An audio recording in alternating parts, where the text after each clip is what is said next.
Burundi, in the Great Lakes region of Africa, is now rebuilding after more than a decade-long civil war.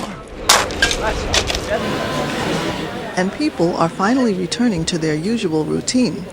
Women are spending time with the family and focusing on health issues. Every year, some 1,000 women are diagnosed with obstetric fistula in Burundi. Sylvie Harerimana was living with the condition for 8 years. I couldn't go in public places because people would smell the urine leaking. It was shameful. Fistula is a relatively common condition in developing countries. It occurs when women endure prolonged labor, sometimes lasting as long as 3 to 7 days. Representative of the United Nations Population Fund, or UNFPA, Barbara Piazza Giorgi, explains. Normally when the baby's head pressed against the walls of the vagina for too long, or other similar complications, the tissue of the vagina dies, and there remains a fistula, a hole, between the vagina and either the urethra in front or sometimes the colon at the back. According to the World Health Organization, 2 million women and girls worldwide are living with fistula. Most don't know that it can be treated. Others live in remote villages with no access to clinics or hospitals. But Sylvie was fortunate. I used to listen to the radio. I listened to a broadcast about the condition. I decided to go for an examination.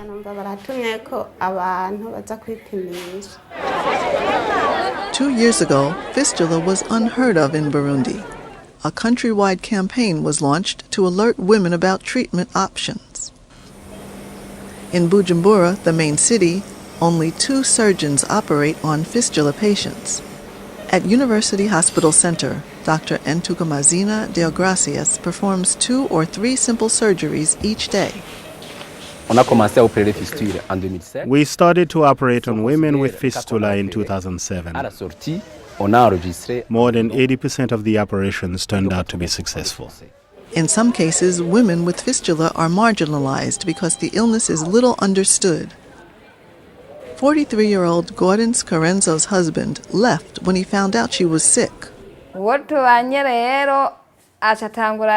My husband got another wife. The doctors told him to bring me to the hospital. He didn't want to do that. Even though treatment is available, most women cannot afford it. More than 80% of Burundians live on less than $2 a day. The little money they have is saved for food supplies. UNFPA is now paying for transportation expenses and the cost of surgery to encourage women to seek help. It has been difficult for Sylvie and her husband Salvatore. He spent a lot of time caring for her. I love my wife, and I will keep her because I love her, and I've got to take care of her. Sylvie was dismissed from the hospital today. Her experience gives women a glimmer of hope that they too can be treated.